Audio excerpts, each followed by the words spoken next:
Shalom, my name is Adam and I welcome you to the Parable of the Vineyard.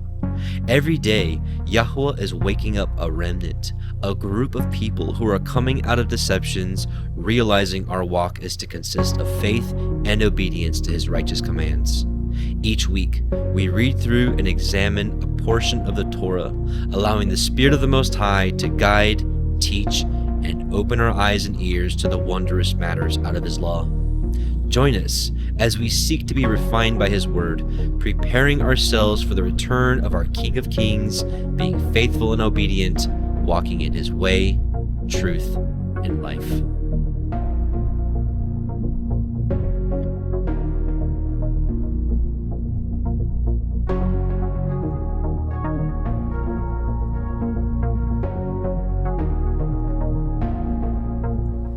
Hey, Shabbat Shalom, and welcome back, brothers and sisters. Welcome to the Parable of the Vineyard. This is week 49. We're going to cover Deuteronomy 21:10 through 25:19. This is a very interesting Torah portion, one where many hard concepts are brought up that really challenge modern-day culture that we have today.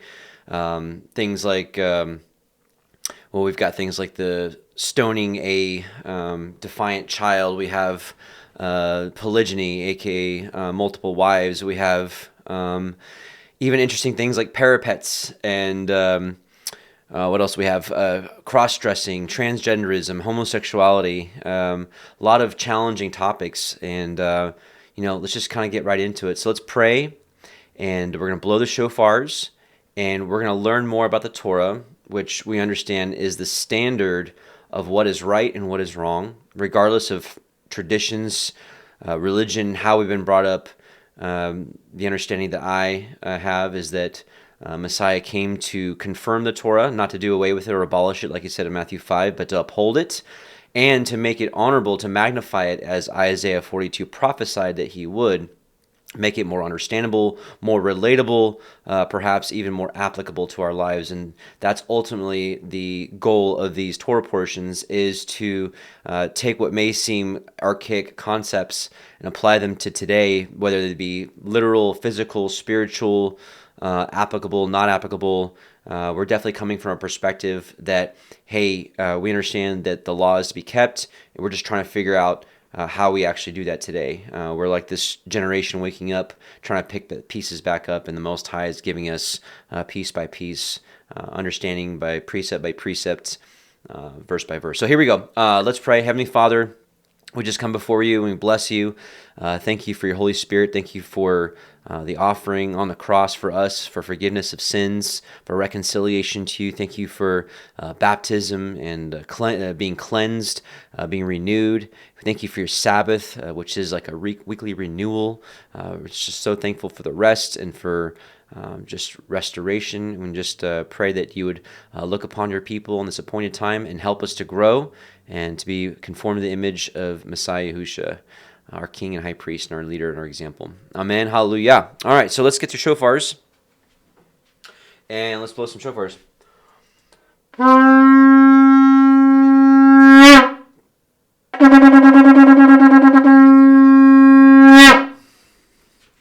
Come out of her, my people. Hallelujah. All right, let's get to Deuteronomy 21:10. We'll have the word audio read it through the end of the chapter. Then we'll discuss it kind of line by line, or at least what needs to be discussed. And yeah, we'll do that until we finish 25, verse 19. So here we go. When you go forth to war against your enemies, and Yahweh Elohika has delivered them into your hands, and you have taken them captive, and see among the captives a beautiful woman, and have a desire unto her, that you would have her to be your woman, then you shall bring her home to your house, and she shall shave her head, and pare her nails, and she shall put the raiment of her captivity from off her, and shall remain in your house, and bewail her father and her mother a full month.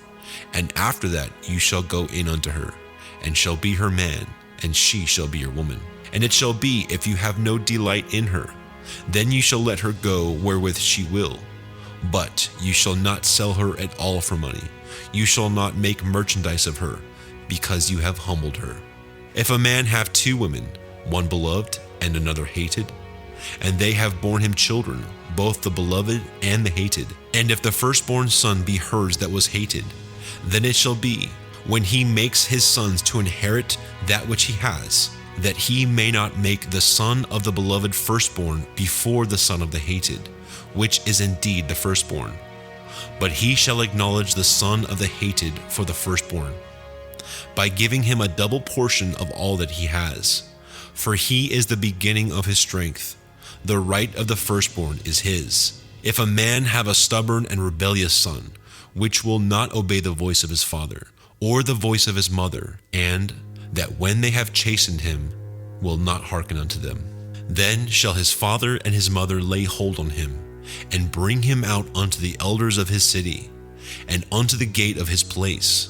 And they shall say unto the elders of his city, This our son is stubborn and rebellious. He will not obey our voice. He is a glutton and a drunkard. And all the men of his city shall stone him with stones, that he die. So shall you put evil away from among you, and all Yisrael shall hear and fear.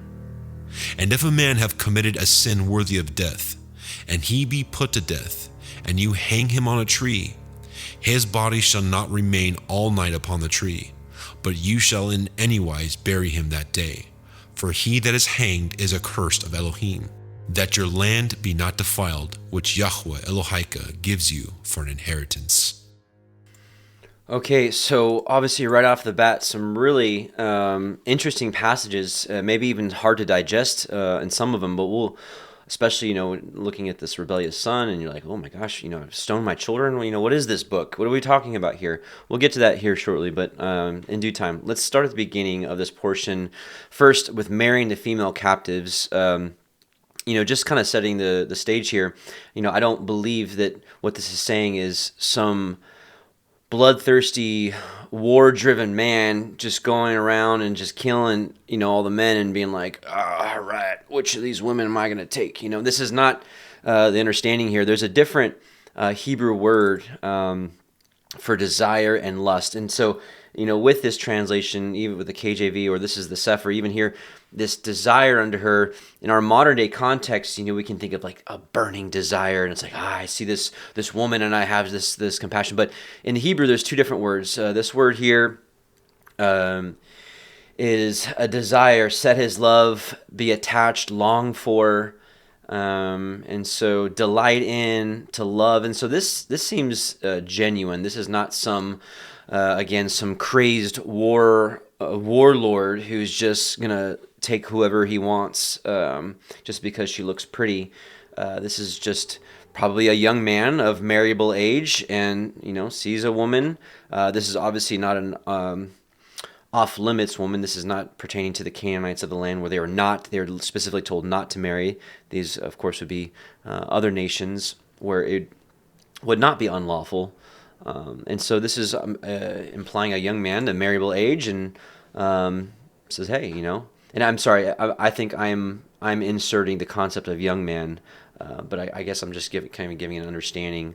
And so we looked at that Hebrew word versus ta'ava, which this desire, it's also translated as desire, so it can be a little it can be hard to distinguish. But this desire is like a lust, appetite, covetousness. So this word was not used here in this Deuteronomy 21 passage. So this is indicating a genuine, hey, I love you, I want to marry you, come with us. And I'm going to have to turn off that air purifier. Hallelujah. I'll get to that. And then, so sorry if that's distracting. I don't know if it's picking that up. I'll turn that off in next reading. But anyways, so, and there's obviously, it's showing here heart condition stuff too that you can kind of just read right through. This is indicating, in a sense, that she had a possible desire to want to be married. Also consider the context here is, it was for Israel to, take captive the nations, and if a certain city rebelled and would not surrender, then it was Israel's instruction to go and kill all the males, and so you'd have all these females. And so what would be the best thing to do? Just to leave them hanging, or to to find them a home. And so to me, this seems like a good thing, because this is this putting her raiment of her captivity. I guess it was an ancient time that when a city would be destroyed like this, the women would present themselves in a I guess in an attractive manner, so that they would be taken in, because otherwise, what are they going to do? And then it says, remain in her house a full month, and after that, obviously consummate. So it's giving like time and patience, giving her some time to adjust. This is not some harsh, ruthless, like, come here, woman, I just captured you from war, come and do my will. So this is more of gentle, like, hey, obviously your whole life just got uprooted, and take your time. Here's a month. And so I don't know. I'm just recognizing the way we grew up, and understanding. I feel like the devil wanted people to just hate his Torah and have a bad perspective of it. And so I think it should be defended. It should be investigated diligently, and to understand the heart of our Father and what He's trying to communicate to us here. And then here also, it shall be, if you have no delight in her, then you shall let her go, whether she will. And so also, I don't think the context of this is like, again, some bloodthirsty man like, come here, and like, all right, I've had enough of you, no, go away. I think this is possibly like, she's just like, I just don't like the way you guys live here. I don't want to follow your God. I want my household idols. I want to bow down to Baal. I mean, very similarly to what we'll get to in Deuteronomy 24, with the word erva, with uncleanness. If an uncleanness is found in her, you can divorce her. I believe this is an apostle's parallel here. She's like, just give it, think about it. What if this scenario happened, and what if she's like, I don't want to follow your house laws. I don't want to do the Sabbath. It's crazy. I want to do whatever I want. What if she just bucks the whole system? And it's just like, okay, all right. So it's saying like, hey, just let her go, but you're not going to sell her like she's, I don't know. So perhaps some of you can be mad at me for some of my interpretations here, but either the Torah is totally righteous and is a guiding post for life, or some of it is not okay anymore and it's archaic, and some of it's done away with. And so, obviously the former is where I come from. So I'm just trying to understand what these things look like. And so here's another one, obviously a hard one to go through. It says, if a man have two women or two wives, one beloved, another hated. And obviously there's nothing here that's like, what are you doing? Like, why do you have two wives? You're sinning. Stop it. Don't do that. There is nothing like that. And if we're honest, we can look at Abraham, we can look at Jacob, we can look at David, many multiple wife scenarios, and never was Yah like, what are you doing? Matter of fact, even for David, when he messed up with Bathsheba, Yah was like, I gave you all these things, I gave you wives, and then he went on to say, I would have given you more if you would have asked me. And so, I don't see anything in Torah that polygyny is wrong or against the law. Matter of fact, it's like Messiah, even using parables, like the 10 virgins. Like, what is that? Like, why? If that was so detestable in his eyes, why? At the same time, kind of like what Paul is saying, all things are lawful, but not all things are prudent. I think a real studier of the word would look at all these scenarios, and I'm nobody to judge Abraham's house or Jacob's house or David's house. Men much more righteous and my elders, my fathers, but nevertheless, the scripture was written for us, for our admonition, for our correction. And I think a diligent study of the word shows that I think he did create us, Adam and Eve, to be two as one. And an honest evaluation, even Abraham, the most righteous, there was tumult in his household. There was separation. There was jealousy. There was all kinds of emotions. And, one could still be skeptical and be like, well, so, I can still do whatever I want. Hey, maybe, but, consider a couple things. And the reason that ultimately I am not for practicing polygyny today, number one, it's illegal in the land, and some people may think that's a wrong stance. But we are still in dispersion. I believe we're supposed to obey the laws of the land, and the law of the land is not two wives. Very simple. If the Torah was like, man, you shall have two wives, well, then we'd have an issue here. Then we would have like a Daniel situation where, like, hey, yeah, Babylon, I'll keep your laws, but I'm not keeping the ones that prevent me from keeping Torah. So there's no Torah law says that you have to, except for the one situation that we'll come across with what they call the Levirate marriage, where if a brother dies and he has no child, and his brother should take him on. The pretext of that is that, or the prerequisite is for men dwelling together, and so, anyways, we'll get to that eventually. But nevertheless, there is no command that a man must have two wives, and so there should be no forcing of polygyny in a land where that's just not allowed. And so, number two, Paul says that a leader should be a man of one wife, and honestly, being in an assembly and being in a leadership role in an assembly, I can totally understand why Paul would say that. I mean, having one wife and dealing with children and all the things associated with the daily ministration of a household with a wife and children, now multiply that with like double that now with another wife and more children. Like I couldn't imagine. Like I just, and to also run an assembly. And if a leader is to be the example in the assembly, because that's what leadership is example, certainly, a man of one wife would be the example to others. And so I think there was a time and place for polygyny in the biblical time, perhaps even in a similar sentiment of what we just saw with the female captive. The whole town just got decimated. There's no men anymore. Like, now what?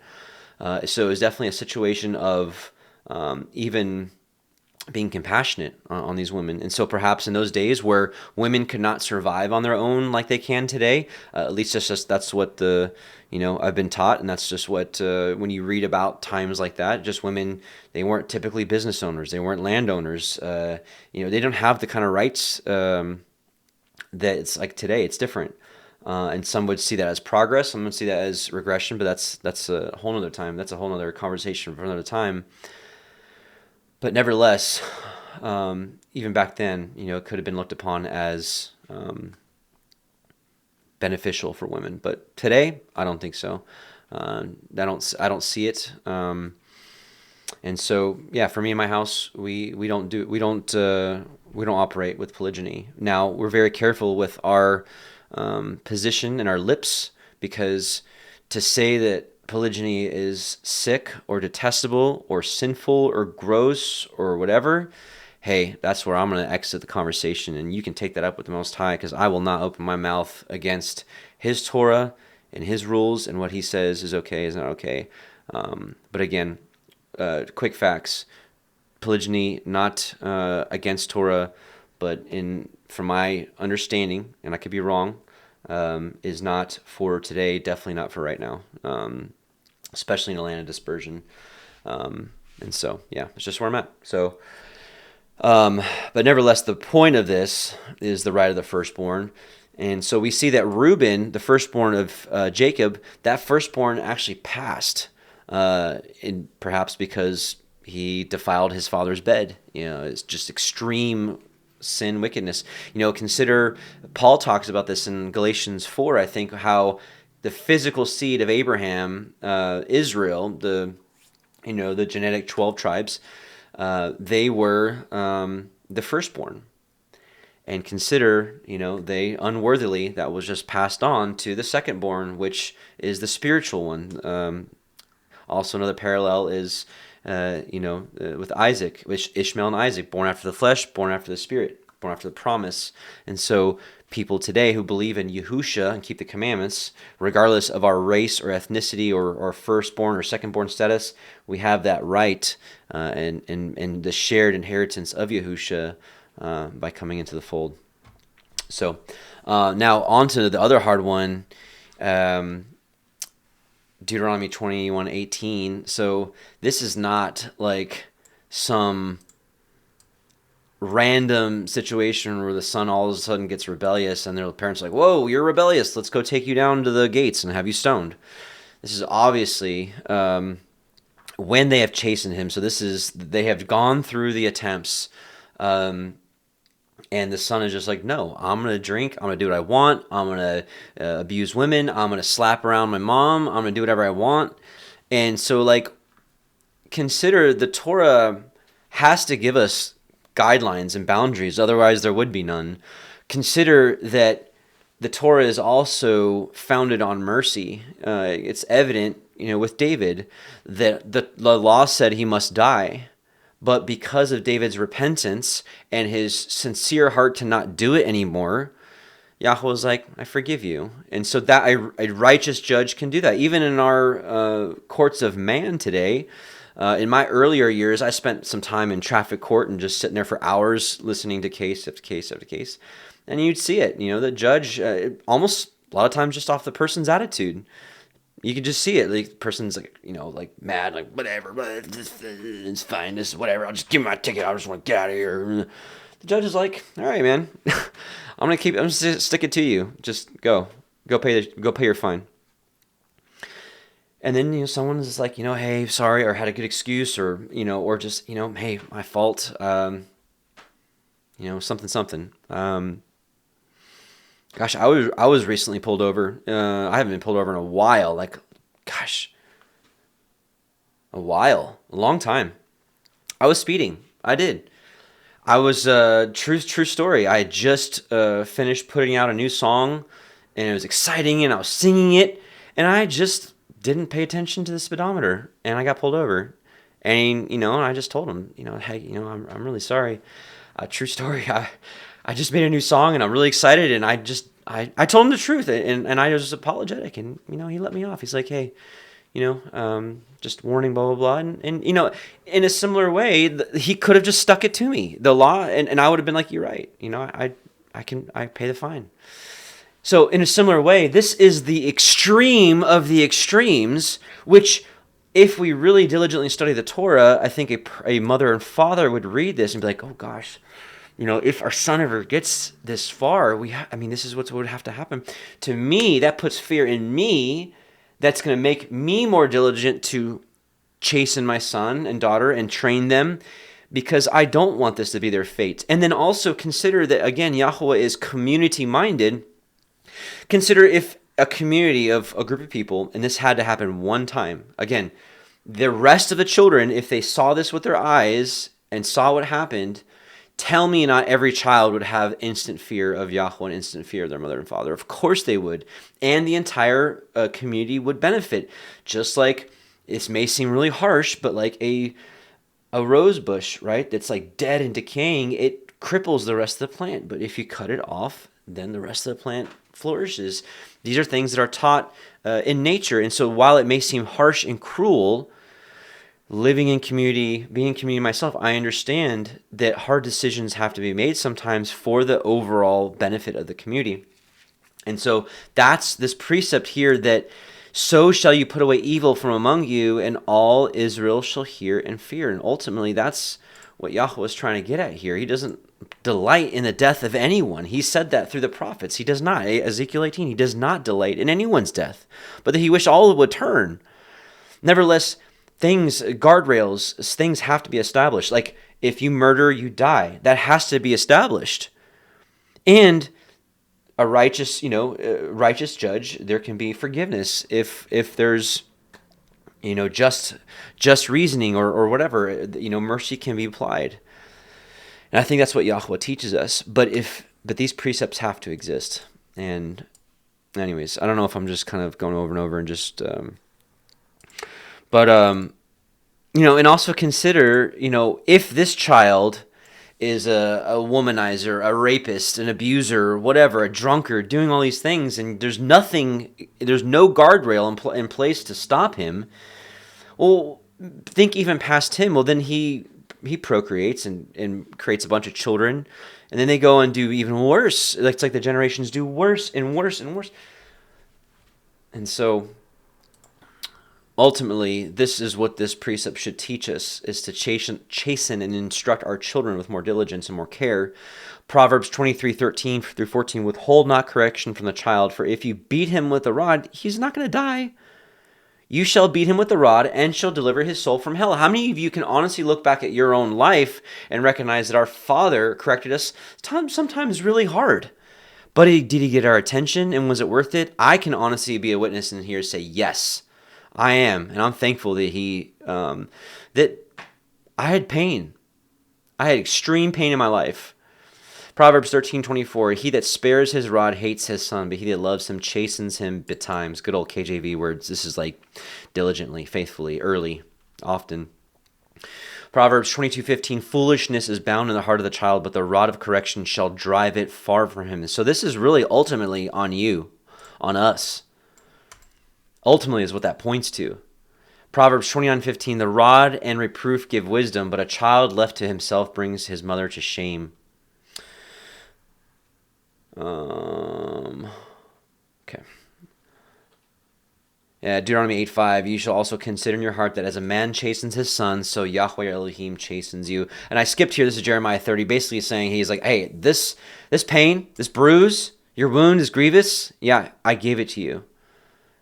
There is none to plead your cause that you may be bound up, for you have no healing medicines. All your lovers have forgotten you, they seek you not, for I have wounded you with the wound of an enemy, with the chastisement of a cruel one for the multitude of your iniquity, because your sins were increased. So a rebellious mind and a rebellious heart can be like, oh, how rude. Like, you gave that to me? Me? Yes, you, for your own good. Hallelujah. All right, so also Sirach. I want to read Sirach.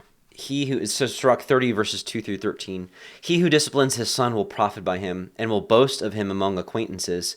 He who teaches his son will make his enemies envious, and will glory in him in the presence of friends.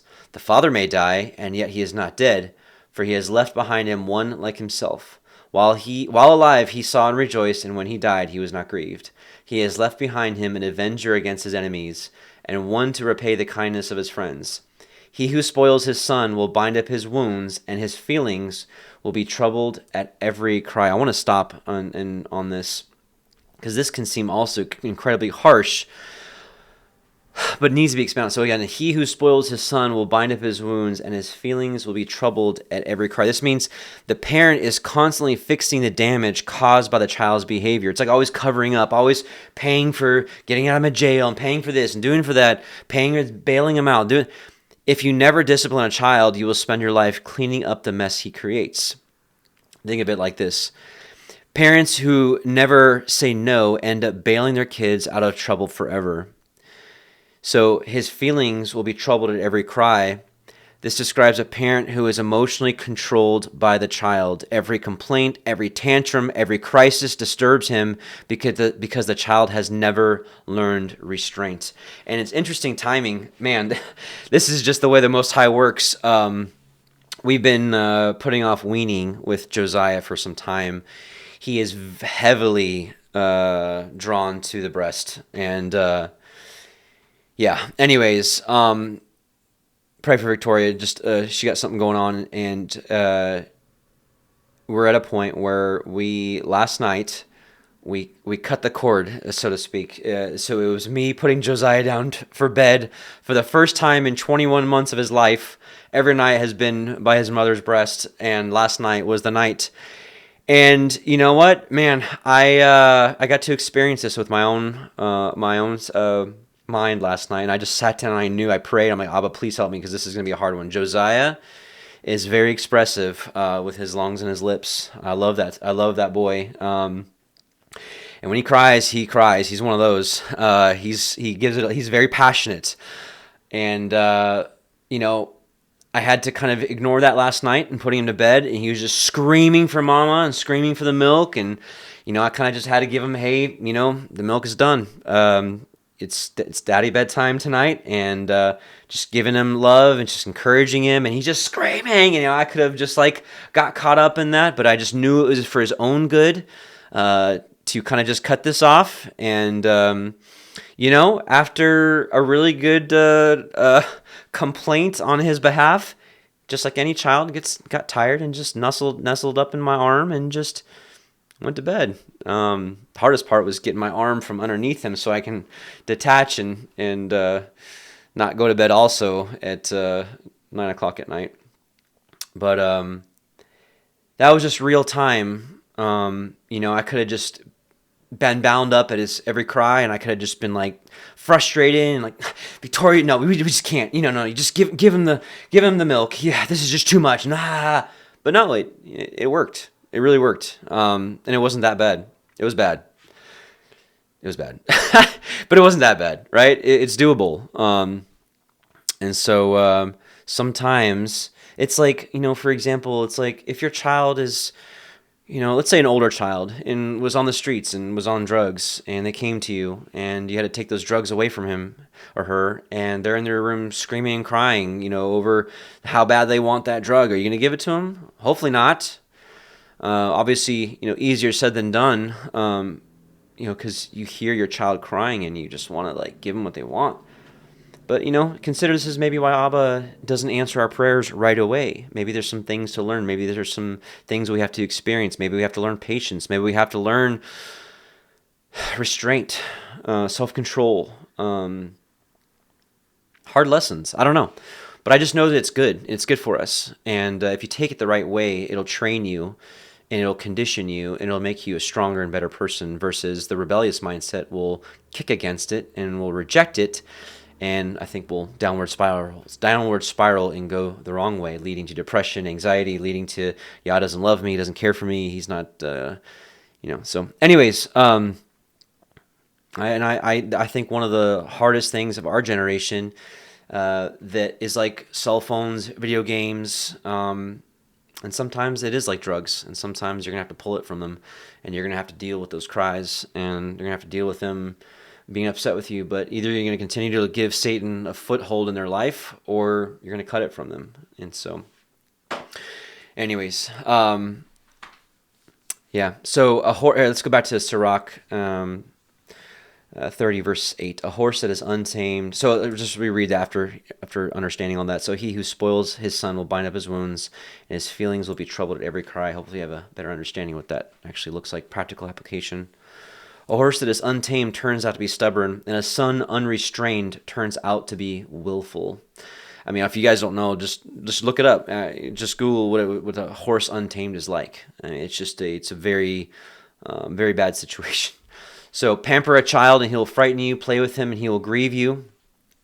Do not laugh with him, lest you have sorrow with him, and in the end you will gnash your teeth. So I don't think this is not saying you can't be a fun dad. I think this is an extreme statement like Messiah, where it says, if you hate not your mother and father, or son or daughter, or love them more than me, you're not worthy of me. It's an extreme statement. He doesn't want us to hate our children. Obviously, the entire Bible tells us to love them.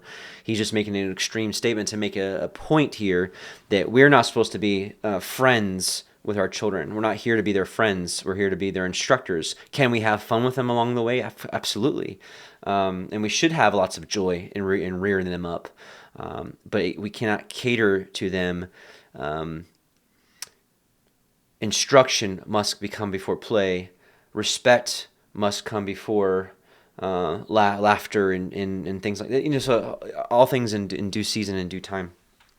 Give him no authority in his youth, and do not ignore his errors. Bow down his neck in his youth, and beat his sides while he is young, lest he become stubborn and disobey you, and you have sorrow of soul from him. Discipline your son, and take pains with him, that you may not be offended by his shamelessness. Praise Yah. So, yeah, and then, obviously this is where Paul quotes that Messiah took the curse for us, because, he's hung on a tree. In this precept here that, he did take a curse for us, which is what Isaiah 53, he bore our burdens, his sins were upon him, those kind of things. So there's some interesting teachings in the Torah movement that kind of have removed the basic precepts of this walk, that Messiah did take on our sins for us. But obviously we know, not in a mainstream Christian perspective, that he did that so that we can continue to break the law. That is not the deal here. Well, actually, we'll have a new song that has that precept. Yeshua paid it on the cross, not so we continue breaking his laws, right? All right, chapter 22, let's read it, and then we'll get on with it. Praise Yah. Chapter 22. Devarim, Deuteronomy, chapter 22. You shall not see your brother's ox or his sheep go astray, and hide yourself from them. You shall in any case bring them again unto your brother. And if your brother be not nigh unto you, or if you know him not, then you shall bring it unto your own house, and it shall be with you until your brother seek after it, and you shall restore it to him again. In like manner shall you do with his ass, and so shall you do with his raiment, and with all lost things of your brother's, which he has lost and you have found, shall you do likewise. You may not hide yourself. You shall not see your brother's ass or his ox fall down by the way, and hide yourself from them. You shall surely help him to lift them up again. The woman shall not wear that which pertains unto a man, neither shall a man put on a woman's garment. For all that do so are an abomination unto YHWH. If a bird's nest happen to be before you in the way in any tree, or on the ground, whether they be young ones or eggs, and the dam sitting upon the young or upon the eggs, you shall not take the dam with the young. But you shall in any wise let the dam go, and take the young to you, that it may be well with you, and that you may prolong your days. When you build a new house, then you shall make a battlement for your roof, that you bring not blood upon your house, if any man fall from thence. You shall not sow your vineyard with diverse seeds, lest the fruit of your seed which you have sown and the fruit of your vineyard be defiled. You shall not plow with an ox and an ass together. You shall not wear a garment of diverse sorts, as of woolen and linen together. You shall make fringes upon the four quarters of your vesture, wherewith you cover yourself. If any man take a woman, and go in unto her, and hate her, and give occasions of speech against her, and bring up an evil name upon her, and say, I took this woman, and when I came to her, I found her not a maid. Then shall the father of the damsel and her mother take and bring forth the token of the damsel's virginity unto the elders of the city in the gate. And the damsel's father shall say unto the elders, I gave my daughter unto this man to be his woman, and he hates her. And lo, he has given occasions of speech against her, saying, I found not your daughter a maid, and yet these are the tokens of my daughter's virginity. And they shall spread the cloth before the elders of the city. And the elders of that city shall take that man and chastise him. And they shall immerse him in 100 shekels of silver, and give them unto the father of the damsel, because he has brought up an evil name upon a virgin of Yisrael.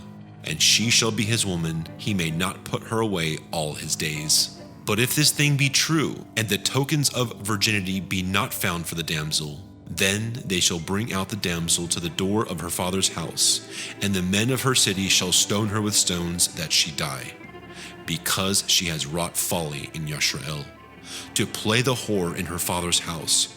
So shall you put evil away from among you.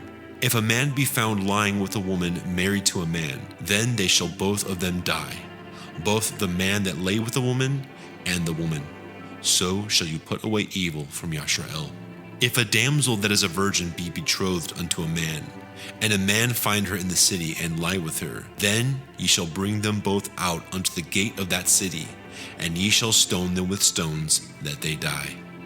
The damsel, because she cried not, being in the city, and the man, because he has humbled his neighbor's woman, so you shall put away evil from among you. But if a man find a betrothed damsel in the field, and the man force her, and lie with her, then the man only that lay with her shall die. But unto the damsel you shall do nothing. There is in the damsel no sin worthy of death. For as when a man rises against his neighbor and slays him, even so is this matter. For he found her in the field, and the betrothed damsel cried, and there was none to save her. If a man find a damsel that is a virgin, which is not betrothed, and lay hold on her, and lie with her, and they be found, then the man that lay with her shall give unto the damsel's father 50 shekels of silver, and she shall be his woman.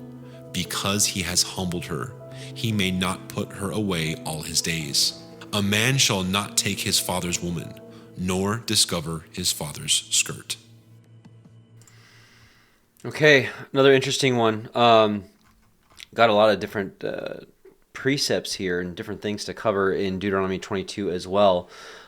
Starting off, obviously, in a much lighter perspective, just that we see this echoed in the New Testament as well. Paul, even quotes this about caring for our enemies, loving them. And so, obviously, I just want to just share the one thing we have to continuously inspect in the Torah is that he'll give us a precept, and a lot of times just using animals or whatever, but that can apply in such a broad range. And so consider, someone who's just looking away to looking to get away with things could have the perspective of, well, it's not his ox, but it says here. So here it even explains, and with all lost thing of your brothers. So now all of a sudden, like modern day context, wallet, watch, phone, keys, even something like that. Like you can see, like enemies' keys, like I'll throw those in the trash. No. So he's teaching us what kind of people we should be. That we should be kind, and that we should be not revengeful, and even do good to our enemies. Of course, Messiah echoes this as well. He goes even further to pray for them. So let's start at Matthew 5:39. But I say unto you that you resist not evil, but whoever shall smite you on the right cheek, turn to him the other also. And so specifically when it comes to matters of slander, false accusation, we see Messiah clearly doing this later on, of course, when he's before Pilate. And if any man will sue you with the law, and take away your coat, let him have your cloak also. And whoever shall compel you to go a mile, go with him twain. 2. Give to him that asks of you, and from him that will borrow of you, turn not thou away. You have heard that it has been said, you shall love your neighbor and hate your enemy. But I say to you, love your enemies, bless them that curse you, do good to them that hate you, pray for them which despitefully use you and persecute you. Right? So, like, seriously, I don't know if you've ever tried this, but it's like, especially in our day and age where a lot of this comes online, text messages, emails, Facebook, comment sections, threads, posts, groups, whatever, bulletin boards. And of course it happens in person too. But, what an awesome opportunity to just get on our knees and just, Father, I just pray you bless so-and-so. The scriptures do say that everyone is right in their own eyes, but you weigh the spirits, you weigh the hearts. And so, so-and-so, has done such and such. Just pray that you would help them see the truth, but whatever it is. Just something like that versus like, let me go show them a thing or two, and then just firing back. And this really just... We're going to read a passage in Sirach here in a bit, about the tongue and about what comes out of your mouth. And so anyway, so just blessing your enemies, what an awesome opportunity, and especially those that persecute us, that you may be the children of your Father which is in heaven, for he makes his sun to rise on the evil and on the good, and sends rain on the just and on the unjust. For if you love them which love you, what reward have you? Do not even the publicans the same? And if you salute your brethren only, what do you more than others? Do not even the publicans so? Be therefore perfect, even as your Father which is in heaven is perfect. Or the word here more so is complete. So this is part of our completion of our walk. And I don't know about you. I don't know if you want to be incomplete or complete. I want to be complete. And so I think these are words that we can take very literally that come from this precept that Messiah came to magnify and make even more honorable in a more practical application way for us. So then a complete different turn here, talking about cross-dressing would be the modern day term for this. This is not okay. This is that word abomination, very parallel to eating pork. Also, people that are divisive, homosexuality. There's certain things that he's like, this is an abomination. And so consider that our generation has gone even further of transgenderism. And I don't have to speak too much on this because this is a topic that's widely covered. But obviously, we need to look at the Torah to verify this is legitimately against Yahweh's will. The reason I'm saying this is because, sometimes you can see it even in the church, partiality. They've got a very stern and harsh approach at, homosexuality, but a complete dismissal, if you will, almost on many other things that are just done away with, And so there's obviously excuses of things like moral law versus ceremonial law, but the only understanding I have that Messiah and the book of Hebrews specifically talks about is these diverse washings and priestly rituals, not about behavior and obedience, things like the Sabbath and so on and so forth. Anyways, but nevertheless, this is obviously not okay. And so considering that people that are transgender, LGBT, you can either just be like, wow, they're just too far gone, see ya, enjoy hell. Or you can be like, you know what? You are just caught up in Satan's lie, just like other people are in different types of sins. Jude 20, but you, beloved, building up yourselves on the most holy faith, praying in the Ruach HaKodesh, the Holy Spirit, keep yourselves in the love of Elohim, looking for the mercy of our Master, Yahushua HaMashiach, unto eternal life. And of some have compassion, making a difference, and others save with fear, pulling them out of the fire, hating even the garment spotted by the flesh. James 5:20, let him know that he which converts the sinner from the error of his way shall save a soul from death and shall hide a multitude of sins. Don't sit here and tell me that those people are not worthy of at least having an opportunity, And so screaming at them at the side of a LGBT parade, I just don't know how effective that fishing is, but there's got to be better ways. And at minimum, sharing testimonies, reaching out in love for someone who is just, have gone the wrong way. Matthew 21:28-32, in actually seeing people and actually knowing people personally that have changed, have turned from homosexuality, have changed even from transgenderism. I know people in this walk and are probably some of the most fruitful people that I've met in this walk. And they've come from some of the most extreme situations. But isn't that who was hanging out with Messiah 2,000 years ago? Wasn't it Mary, whom 7 devils came out of, right? And these simple fishermen and unlearned people. And he eventually even chose Paul. He said it was a chief of sinners, killed however many. But what think you? A certain man had 2 sons, and he came to the first and said, Son, go to work today in my vineyard. And he answered and said, I will not. So this is the disobedient one. This is the group of people that grew up just sinning, LGBT lifestyle, whorish lifestyle, drunkards, whatever. All right, so no, I'm not, dude, I'm going to do what I want. But afterward he repented and went. And he came to the second and said likewise, and he answered and said, Yes, I will follow your ways, right? And went not. Whether of them twain did the will of his father, they said to him the first. Yahushua said to them, Verily I say to you, that the publicans and the harlots go into the kingdom of Elohim before you.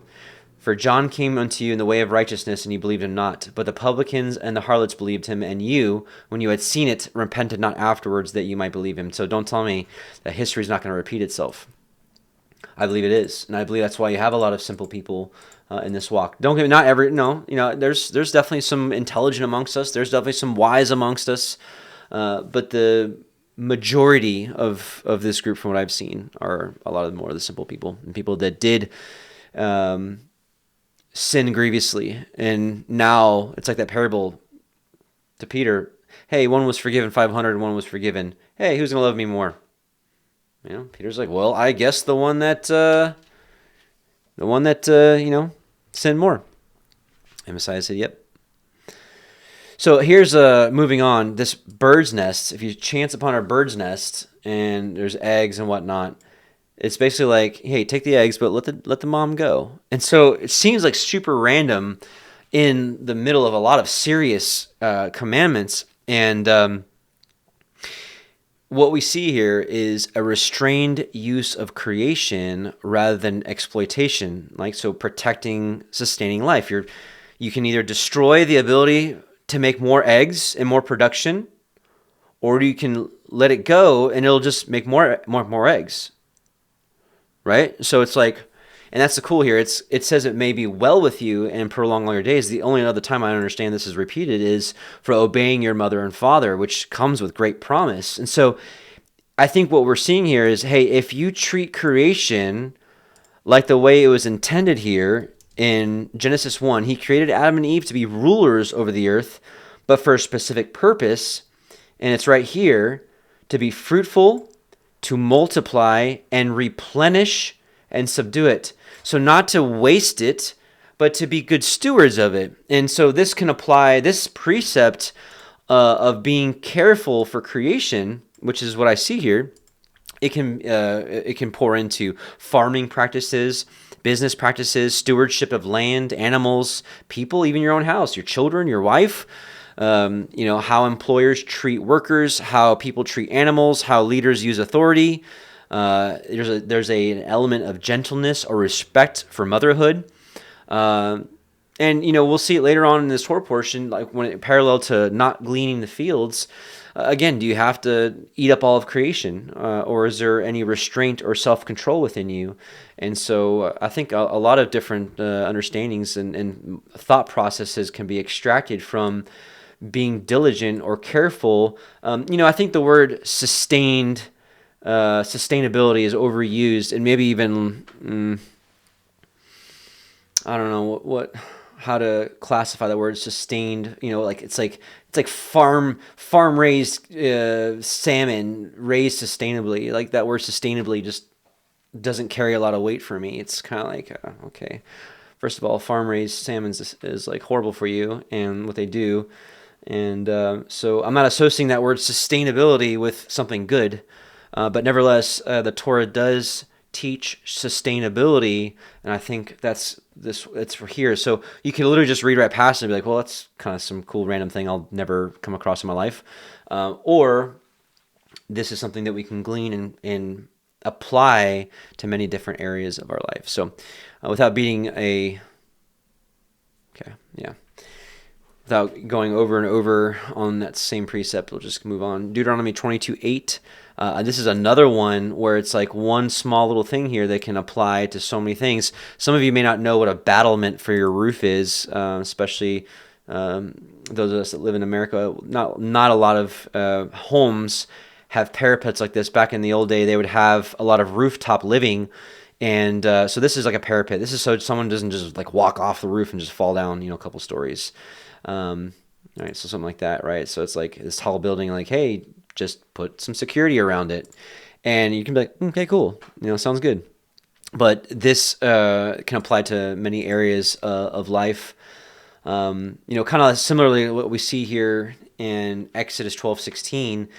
This is talking about the Passover, and it specifically says, hey, no manner of work shall be done in them, and it says, save that which every man must eat, only that may be done of you. So for the Passover, he says something specific, like, hey, no work, but food stuff, that's okay. But then he's silent for the weekly Sabbath, silent for Sukkot, silent for the feast days.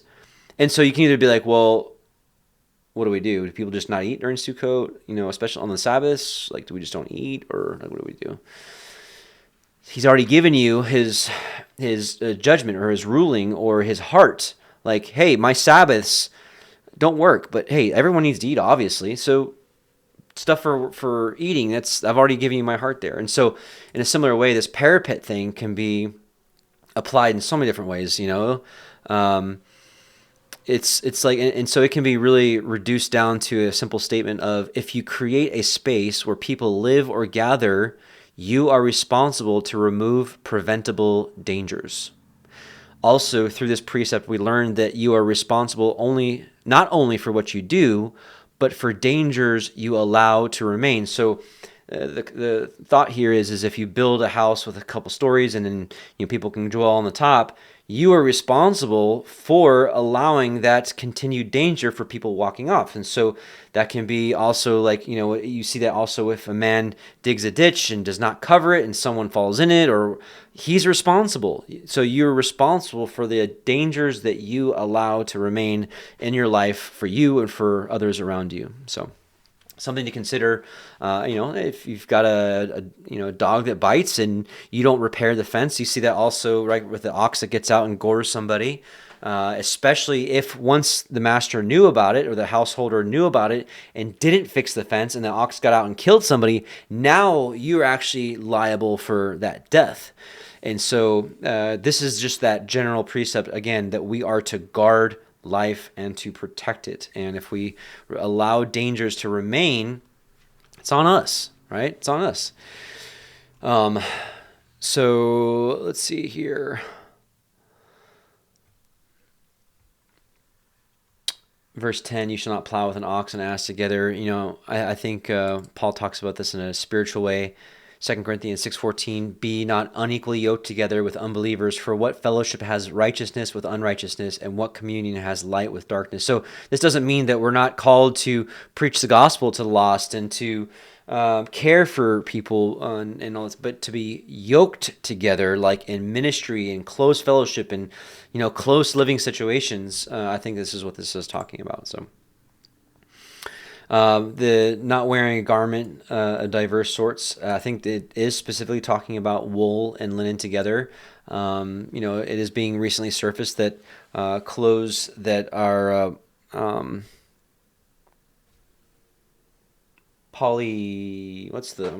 it's been so long since I've worn one. It's plastic. I can't believe I can't think of the word. Wow.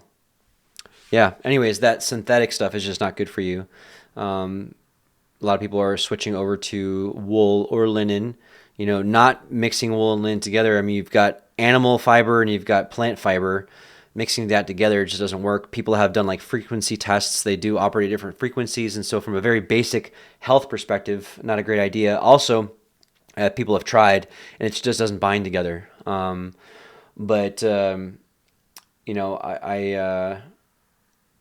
believe he's very specific about these two fabrics. Not that you can't wear cotton, cotton blends, things like that. Like cotton and linen blend, I don't think is breaking the Torah. I think it's specifically talking about these. They're for different uses. Linen is for linen is for cooling, and wool is for staying warm. And that is my phone letting me know that it is almost dead. So I'm gonna plug you in. Hallelujah. Still work? Hallelujah. Praise the Most High. Tzitzit. This is repeated again. We read it in here. Let's pull it up. In Numbers 15, and Yahweh spake unto Moshe, saying, speak to the children of Israel, and bid them that they make fringes in the borders of their garments throughout their generations, and that they put upon the fringe of the borders a ribband of blue. And it shall be unto you for a fringe, that you may look upon it, and remember all the commandments of Yahweh, and do them, and that you seek not after your own heart and your own eyes, after which you used to go a-whoring, that you may remember and do all my commandments, and be holy unto your Elohim. So, very simple. It's definitely become part of me now. It's like if I forget to put on a tzitzit or something, it's like I feel naked almost. Like I like identifying it, even though it may make me seem weird. But I like the reminder. I like the blue, a reminder of the tablets, reminder of the throne, reminder of his sky, the oceans, just part of his major parts of his creation. And I like it. That's why I wear blue like every day. I love blue. It's my favorite color if you haven't recognized that. All right. All right, here's some more heavy stuff. All right, Deuteronomy 22. So here's this. Was the daughter a virgin? Was she not? This can be really interesting here. The tokens of the damsel's virginity. I guess back in the day it was pretty common that when the marriage was consummated, that a sheet was put down, and when virginity is taken, there's blood. That blood was on the cloth, and it was kept as I guess as in case a situation like this came up, and so that he could be like, hey, these are the tokens of my daughter's virginity, and spread the cloth before the elders of the city. So pretty archaic, obviously for our day and age. So that could be kind of weird. But again, I'm at least for me, I'm in a place where, you know what, Yahweh, I maybe learned everything wrong, and so your way is the right way. But ultimately, really, what we need to learn here, some things here, is that basically you have a situation of gossip and slander, specifically slander here, that if she was a virgin and the man was just like, I hate my wife, I just want to get out of this, and so he tries to lie, right? So there's a penalty. There's a penalty, a reimbursement for a false witness being spoken about the father and his daughter, and there is a financial repercussion for doing so. And this is why we see there's a precedence for that, and even in modern day courts with those lawsuits and damages and those kind of things. So there is a biblical root to that. Now, how that's gotten unhinged and people are just sue happy, now that's a different story.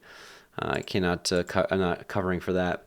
But speaking about this false report, this is kind of what I want to zone in on here, more so than is she a virgin or not a virgin, more so the false report here I want to talk about. So Sirach 28, 12 through 21, if you blow on a spark, it will glow. So if anyone's ever made a fire, that's how you get it going, right?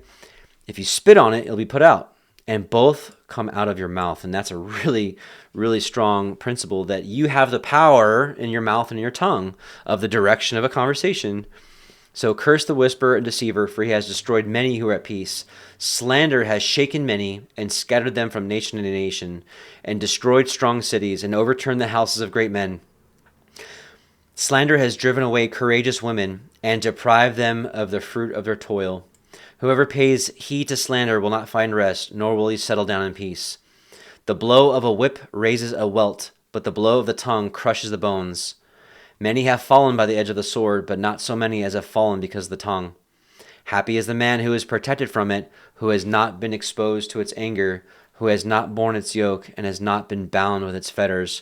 For its yoke is a yoke of iron, and its fetters are a fetter of bronze, and its death is an evil death, and Hades is preferred to. Let me be a witness to this, that, my name has been slandered by many, and it hurts. It really, really hurts to have a false reputation, a false report going on about your name, and hundreds, thousands hate you unrighteously because of the false witness, false report of one, and now has turned into many becoming false witnesses. It hurts, and definitely happy as the man who's protected from it.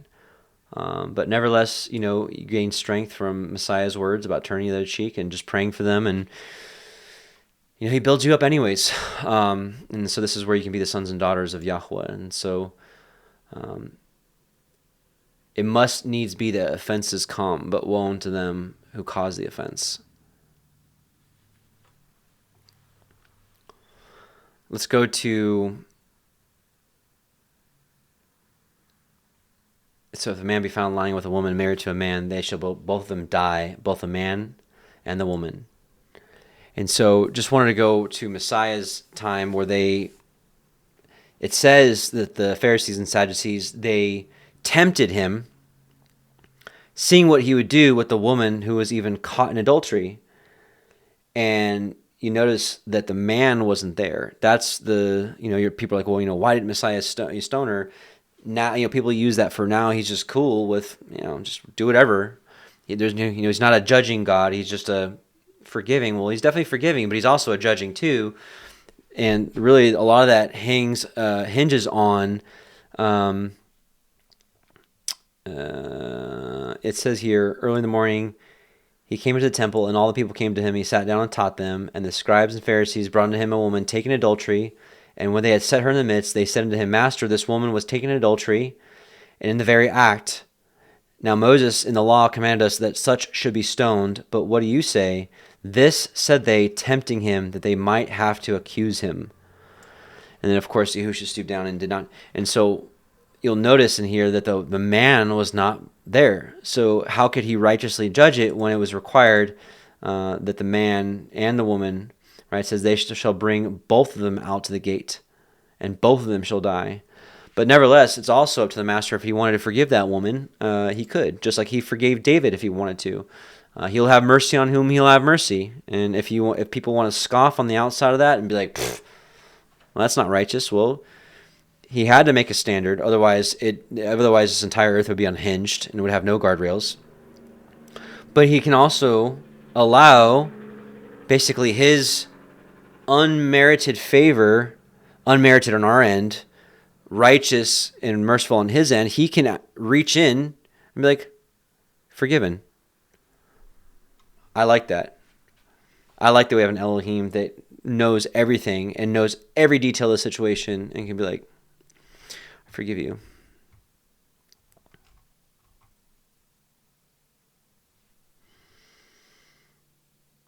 Also, so here we have the two different situations. The first one we have rape, and then the second one we have more of a seduction. And so what happens is people that are anti-Bible will just read this part and will say, or down here, where is it? I'm sorry. Where is it? Yeah, so here, if a man find a betrothed damsel in the field, and the man force her and lie with her, then that man only lay with her shall die. So this is rape. And then this one, verse 28, if a man find a damsel that is a virgin, which is not betrothed, and lay hold on her, and lie with her, and they be found, then that man shall give unto the damsel's father 50 shekels. So this, what's usually reported is like, oh, look at the Torah. You want to talk about the Torah? The one that makes a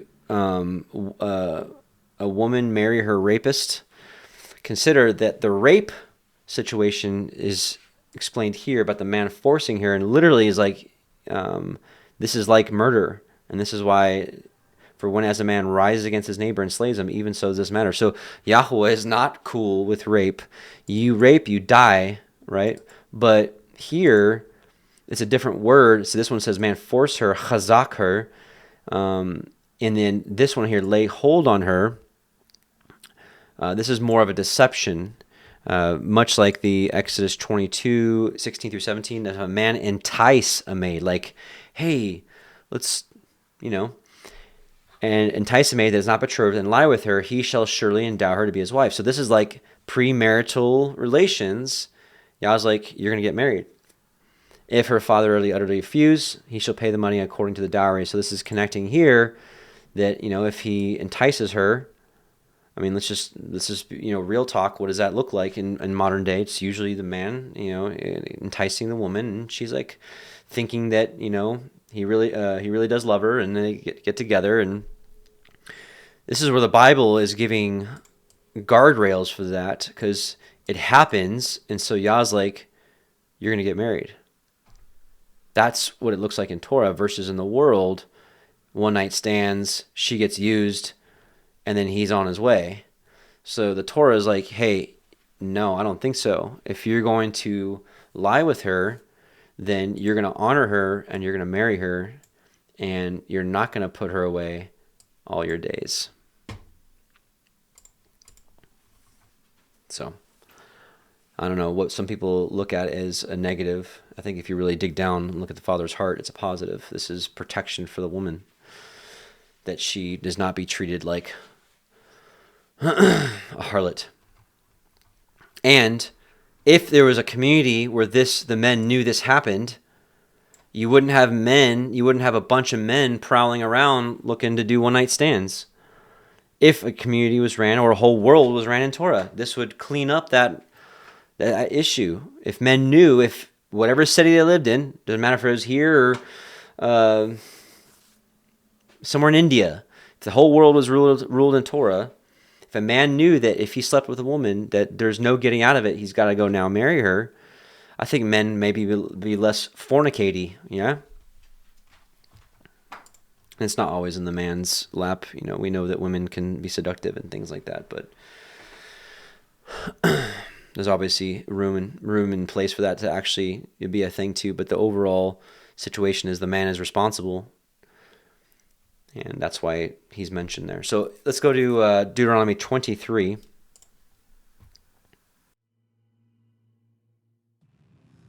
Debarim, Deuteronomy chapter 23. He that is wounded in the stones, or has his privy member cut off, shall not enter into the assembly of Yahweh. A bastard shall not enter into the assembly of Yahweh. Even to his 10th generation shall he not enter into the assembly of Yahweh. An Ammonite or a Moabite shall not enter into the assembly of Yahweh. Even to their 10th generation shall they not enter into the assembly of Yahweh forever. Because they met you not with bread and with water in the way, when ye came forth out of Mitzrayim, and because they hired against you Bilam, the son of Beor, of Pethor, of Aram Naharaim, to curse you. Nevertheless, Yahweh Elohika would not hearken unto Bilam, but Yahweh Elohika turned the curse into a blessing unto you, because Yahweh Elohika loved you. You shall not seek their peace, nor their prosperity all your days forever. You shall not abhor an Edomite, for he is your brother. You shall not abhor a Mitzri, because you were a stranger in his land. The children that are begotten of them shall enter into the assembly of Yahweh in their 3rd generation. When the host goes forth against your enemies, then guard you from every wicked thing. If there be among you any man that is not clean by reason of uncleanness, that chances him by night, then shall he go abroad out of the camp. He shall not come within the camp, but it shall be, when evening comes on, he shall wash himself with water, and when the sun is down, he shall come into the camp again. You shall have a place also without the camp, whither you shall go forth abroad, and you shall have a paddle upon your weapon, and it shall be, when you will cease yourself abroad, you shall dig therewith, and you shall turn back and cover that which comes from you. For Yahweh Elohika walks in the midst of your camp to deliver you, and to give up your enemies before you.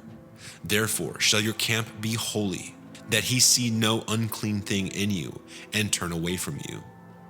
You shall not deliver unto his master the servant which is escaped from his master unto you. He shall dwell with you, even among you, in that place which he shall choose in one of your gates, where it likes him best.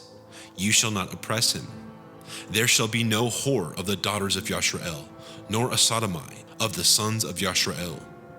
You shall not bring the hire of a whore, or the price of a dog into the house of Yahweh Elohika, for any vow, for even both these are abomination unto Yahweh Elohika. You shall not lend upon usury to your brother, usury of money, usury of victuals, usury of anything that is lent upon usury. Unto a stranger you may lend upon usury, but unto your brother you shall not lend upon usury, that Yahweh Elohika may bless you in all that you set your hand to in the land whither you go to possess it. When you shall vow a vow unto Yahweh Elohika, you shall not slack to pay it, for Yahweh Elohika will surely require it of you, and it would be sin in you. But if you shall forbear to vow, it shall be no sin in you. That which is gone out of your lips you shall guard and perform, even a freewill offering, according as you have vowed unto Yahweh Elohika, which you have promised with your mouth. When you come into your neighbor's vineyard, then you may eat grapes to your fill at your own pleasure, but you shall not put any in your vessel. And when you come into the standing grain of your neighbor, then you may pluck the ears with your hand, but you shall not move a sickle unto your neighbor's standing grain.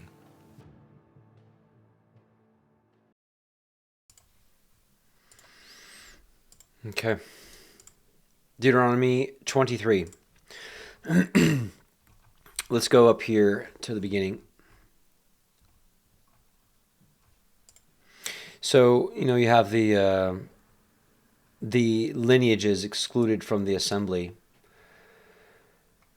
Now, this is where I do believe that Messiah did make some changes, in that he's allowed, he's announced it through the prophets of a coming day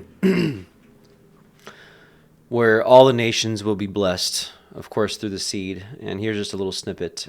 That's that promise I'm sharing. That's obviously in Genesis, but here in Isaiah 56, thus says Yahweh, keep you judgment and do justice, for my salvation is near to come, and my righteousness to be revealed.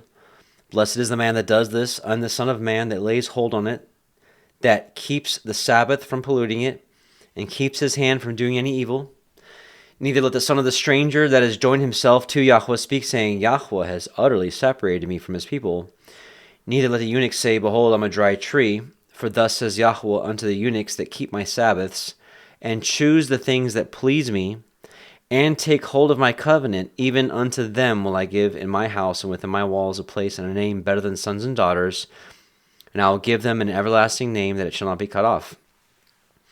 Also the sons of the stranger that join themselves to Yahweh to serve him and to love the name of Yahweh, to be his servants, everyone that keeps the Sabbath from polluting it and takes hold of my covenant, even them will I bring to my holy mountain and make them joyful in my house of prayer. Their burnt offerings and their sacrifices shall be accepted upon my altar, for my house shall be called a house of prayer for all people. Yahweh Elohim, which gathers the outcasts of Israel, says, yet will I gather others to him beside those that are gathered unto him. So we know, of course, through Messiah, he has made a way for us, regardless of what where we descended from. Yeah. Let's take a look at, obviously, even in wartime and having a camp, Yahweh was like, hey, your stuff that comes out of you, like, cover it, right? Have a clean camp. And so to me, that speaks volumes and echoes, and it's like he wants to dwell in a clean camp. This is why we strive to keep the assembly building clean, the kitchen clean, the bathrooms clean. One of our biggest struggles here still is keeping this house clean. Children, babies, toddlers. It's a constant thing, but it's something to continue to strive for and to get better at, because Yahweh likes cleanliness, and we can learn that here in the Torah, obviously. Here's an interesting one. You shall not bring the hire of a whore or the price of a dog into the house of Yahweh for any vow, for even both of these are an abomination to Yahweh. And so, what does that look like today? Dirty money from dirty deeds cannot be cleansed by offering it or vowing it to Yahweh. Right? Enough. Usury, interest. Man, interest is what's eating up this world. It's part of actually the sins of. Actually, I want to go to Satan. It says here, this is, behold, you are wiser than Daniel. There's no secret they can hide from you. With your wisdom, with your understanding, you have gotten you riches, and has gotten gold and silver unto your treasures. By your great wisdom and your traffic have you increased your riches, and your heart is lifted up because of your riches. And we know that a main source of that is that vampiric procedure called compounding interest, and he's just crushing people with mortgages, which, that root there, word mort is death. Is it death contract, death pact? I can't remember exactly what it means, but yeah. And so kind of going back to the whole world needs Torah. Really, if this entire world was instantly switched to a Torah-based financial system with the 7-year releases, the 50-year jubilees, people's inheritance being restored back to them, mega corporations going away, debt-based society, debt-based capitalism going away, you're talking about a lot of people's issues going away instantly, major issues. And we know that financial crushing is usually some of the biggest pressing in a marriage, So I continue to say that Torah is what this entire world needs. It's why the whole creation is groaning. It's why the crops are groaning. It's why the people are groaning. The financial sectors, it's why you have corruption in government and judicial branches. It's because of the small little precepts in the Torah that they're slacking end up being the entire issue. Obviously, vowing a vow, we repay. This precept is echoed a couple times in the Torah. So this is the second or third time in this Torah portion cycle we've mentioned it. But, we gotta be people that are honorable, that we do what we say. If we say it, it should be as good as done. Someone that hears us should not be like, yeah, whatever. You say and you don't do. It's hard to trust and lean on people like that, We need to be people that are like, if we say it, it's as good as done. I'm still working on it because forgetfulness is a snare for me. And so I'm still working on it too. But there's a precept here that if you shall forbear to vow, so just like Messiah said, if you don't vow at all, just swear not at all. It's not a big deal. Ecclesiastes 5:1-6, keep your foot when you go into the house of Elohim, and be more ready to hear than to give the sacrifice of fools, for they consider not that they do evil. Be not rash with your mouth, and let not your heart be hasty to utter anything before Elohim, for Elohim's in heaven, and you upon earth. Therefore let your words be few. For a dream comes through the multitude of business, and a fool's voice is known by the multitude of words. When you vow a vow unto Elohim, defer not to pay it, for he has no pleasure in fools. Pay that which you have vowed. Better is it that you should not vow than that you should vow and not pay it. Suffer not your mouth to cause your flesh to sin, neither say you before the angel, that was an error. Wherefore should Elohim be angry at your voice and destroy the work of your hands? So, just don't vow at all. Okay.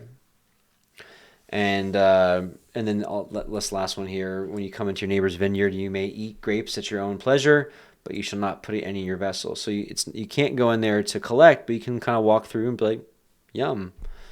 So I think about Messiah, Matthew 12, where the Pharisees were like, ooh, they're eating some grain through the fields on the Sabbath.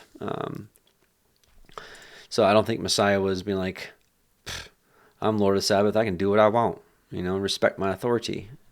I think he was just doing something lawful because either he was perfect and sinless or he wasn't. So let's go to Deuteronomy 24.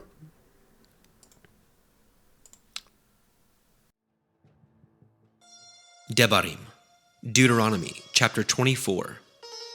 When a man has taken a woman and married her, and it come to pass that she find no favor in his eyes, because he has found some uncleanness in her, then let him write her a sefer of divorcement, and give it in her hand, and send her out of his house. And when she is departed out of his house, she may go and be another man's woman. And if the latter man hate her, and write her a sefer of divorcement, and gives it in her hand, and sends her out of his house, or if the latter man die, which took her to be his woman, her former man, which sent her away, may not take her again to be his woman, after that she is defiled. For that is abomination before Yahweh, and you shall not cause the land to sin, which Yahweh Elohika gives you for an inheritance. When a man has taken a new woman, he shall not go out to war, neither shall he be charged with any business, but he shall be free at home 1 year, and shall cheer up his woman which he has taken. No man shall take the nether or the upper millstone to pledge, for he takes a man's life to pledge. If a man be found stealing any of his brethren of the children of Yashrael, and makes merchandise of him or sells him, then that thief shall die, and you shall put evil away from among you. Take heed in the plague of leprosy, that you guard diligently, and do according to all that the priest the Leviim shall teach you. As I commanded them, so ye shall guard to do. Remember what Yahweh Elohika did unto Miriam by the way, after that ye were come forth out of Mitzrayim. When you lend your brother anything, you shall not go into his house to fetch his pledge. You shall stand abroad, and the man to whom you lend shall bring out the pledge abroad unto you. And if the man be poor, you shall not sleep with his pledge. In any case, you shall deliver him the pledge again when the sun goes down, that he may sleep in his own raiment and bless you, and it shall be righteousness unto you before Yahweh Elohika. You shall not oppress a hired servant that is poor and needy, whether he be of your brethren or of your strangers that are in your land within your gates.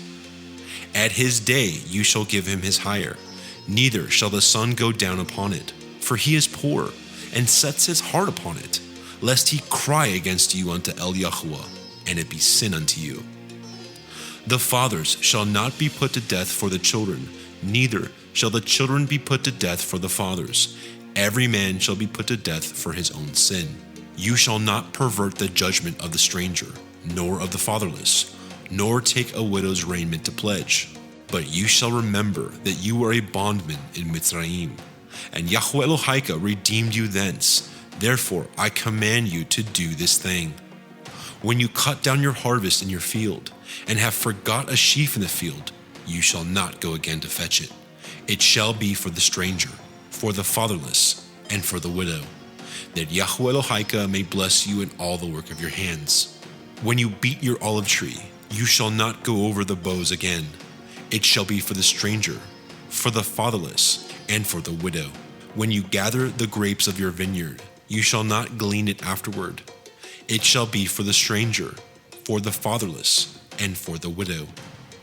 And you shall remember that you were a bondman in the land of Mitzrayim.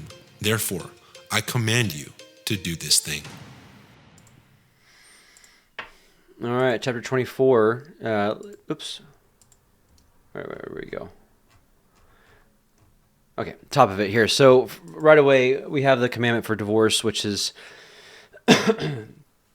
a subject of contention and many different opinions. I think we can plainly see that there is a provision for divorce. I think where the misunderstanding comes is believing that Messiah came and did away with the precept of divorce. Now, I think like with a lot of things, the people had abused and misused a Torah precept in a bad way. For example, they even tempted him saying, "Master, tell us, is it okay if a man divorce a woman for any cause?" Which, if you even look at the Talmud today, they say a man can divorce a woman for any cause, to include if he finds another woman more attractive or if she's messed up a meal. And so it's like, wow, that's horrific. Like, how could you even do that? And so Messiah, I believe, was restoring the understanding here. So let's break it down in that this tells us that when a man has found uncleanness in her, then he gives her a divorcement. We have to be able to be reasonable people and recognize that this is not adultery. If it was adultery, then we've already got the precept for that. She would be stoned with stones, would be killed. And so this is something that's not adultery, at least not physical adultery. It's something else. As I was speculating earlier in Deuteronomy 21, with she finds no favor in his eyes. What if she's just like, I don't want to keep your house rules. I don't want to keep Torah. I'm sick of it. It's oppressive. I hate it. Whatever. What then? Can an ox continue to be yoked up with a donkey at that point? Kind of two different directions? No way. So, in a similar way, if you look at this word uncleanness, it's erva, which really, it's all over Ezekiel, specifically chapters 16 and 23. But this talks about the spiritual adultery that Israel committed, idolatry, pagan practices, all sorts of wicked things. And that same word, uncleanness in her, uncleanness, the same word is translated most often as nakedness, but this is more of a spiritual nakedness. And so they shall deal with you hatefully, shall take away all your labor, and should leave you naked and bare, and the nakedness of your whoredoms shall be discovered. And so this isn't pointing at Israel as a physical adultery. This is a spiritual adultery. Specifically, if you read Ezekiel 23 for yourself, 16, 22, it's all over there. And this is about them basically not serving Yahweh, hating the Torah, going astray from the Torah. And so what would happen in a house if, if a woman is just like, I hate Torah, I hate Yahweh, I hate you? Like, is there any provocation?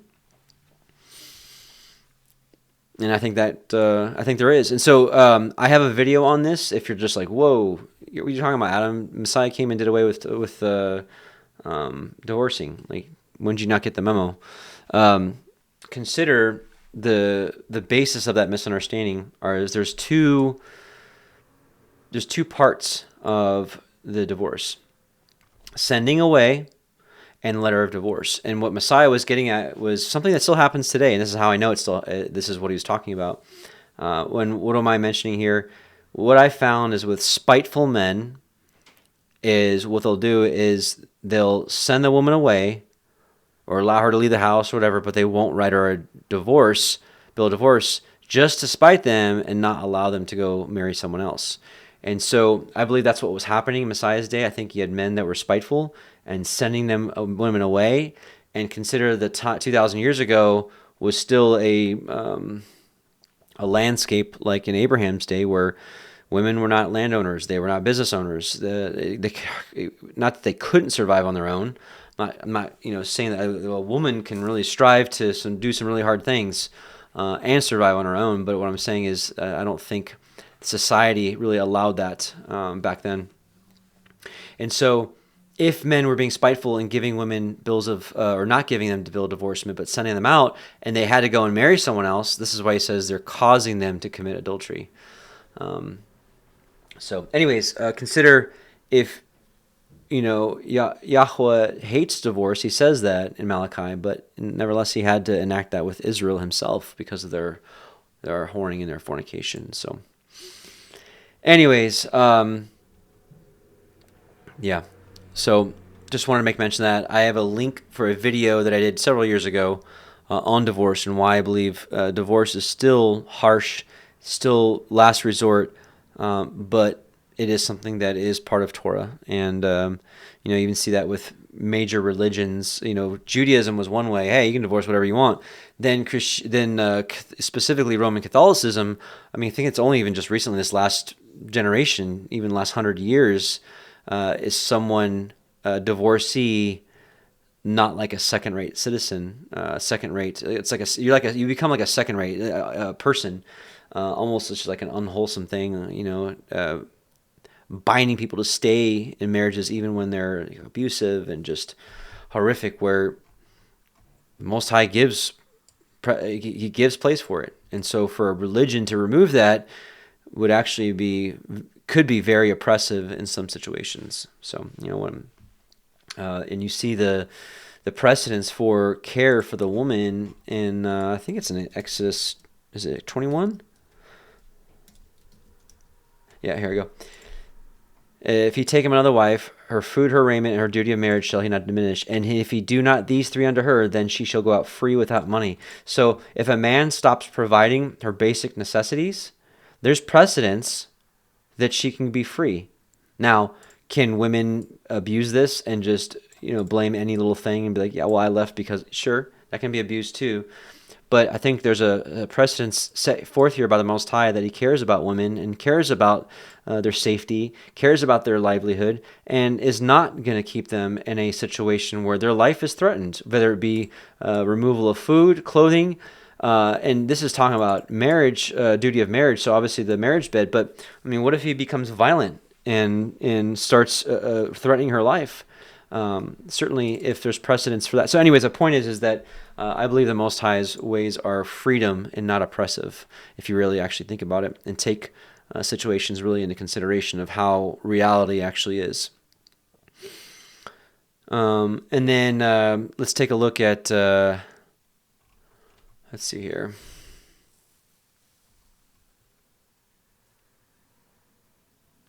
Verse 9, remember what Yahweh did unto Miriam, by the way, after you were come forth out of Mitzrayim. Talking about people behind their back, not a good idea, right? She got leprosy for that. This is also, when someone does owe you money, not to be like this, loan shark that's ready to bust caps, bust kneecaps with baseball bats and crushing heads. Like, be respectful. Be respectful, not rough.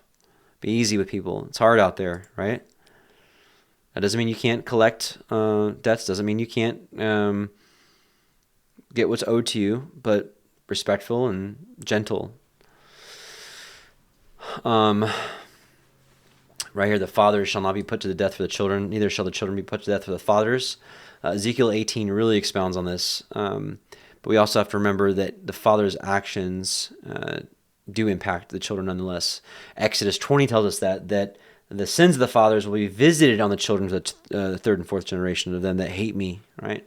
So there is echoing effects on your children, but ultimately every man is responsible for his own actions. And yeah. And so here, of course, this is more harvest stuff about not just taking everything, kind of like with the bird and the eggs thing. Hey, take the eggs. Do you have to take the mom too? Let her go. Do you have to take everything? Is it like everything has to, And so to me, this is helping me understand the difference between being frugal and diligent and wise and careful with money versus being a miser. And a miser is one who hoards money selfishly and refuses to spend money even if it's right or necessary.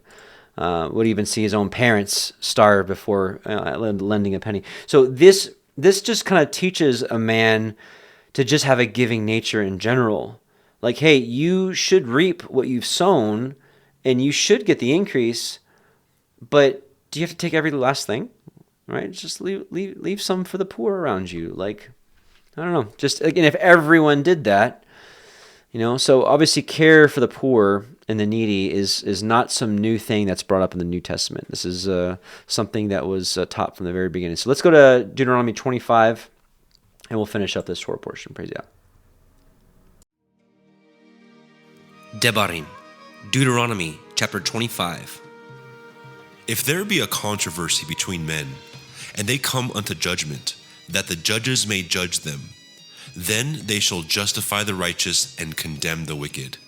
And it shall be, if the wicked man be worthy to be beaten, that the judge shall cause him to lie down and to be beaten before his face, according to his fault by a certain number. 40 stripes he may give him, and not exceed, lest, if he should exceed, and beat him above these with many stripes, then your brother should seem vile unto you. You shall not muzzle the ox when he treads out the grain. If brethren dwell together, and one of them die, and have no child, the woman of the dead shall not marry without unto a stranger. Her man's brother shall go in unto her, and take her to him to be his woman, and perform the duty of a man's brother unto her. And it shall be, that the firstborn which she bears shall succeed in the name of his brother which is dead, that his name be not put out of Yashrael. And if the man like not to take his brother's woman, then let his brother's woman go up to the gate unto the elders and say, My man's brother refuses to raise up unto his brother a name in Yashrael. He will not perform the duty of my man's brother. Then the elders of his city shall call him and speak unto him. And if he shall stand to it and say, I like not to take her, then shall his brother's woman come unto him in the presence of the elders, and loose his shoe from off his foot, and spit in his face, and shall answer and say, So shall it be done unto the man that will not build up his brother's house. And his name shall be called in Yashrael, the house of him that has his shoe loosed. When men strive together one with another, and the woman of the one draws near for to deliver her man out of the hand of him that smites him, and puts forth her hand, and takes him by the secrets, then you shall cut off her hand. Your eye shall not pity her. You shall not have in your bag diverse weights, a great and a small. You shall not have in your house diverse measures, a great and a small. But you shall have a perfect and just weight, a perfect and just measure shall you have, that your days may be lengthened in the land which YHWH gives you. For all that do such things, and all that do unrighteously, are an abomination unto YHWH. Remember what Amalek did unto you by the way, when you were come forth out of Mitzrayim, how he met you by the way, and smote the hindmost of you, even all that were feeble behind you, when you were faint and weary, and he feared not Elohim. Therefore it shall be, when Yahweh Elohika has given you rest from all your enemies round about, in the land which Yahweh Elohika gives you for an inheritance to possess it, that you shall blot out the remembrance of Amalek from under heaven. You shall not forget it. All right, that's the end of the reading. Just to finish up the study here, we've got a couple things. This whipping part really may just seem kind of like vile to us. You use the word vile, right? I was like, and we don't have to do whipping today, but I think the general understanding here is that a community without consequences, repercussions, I think that community is doomed to fail, because why would there be any restraint? So anyways, I just wanted to make mention of that.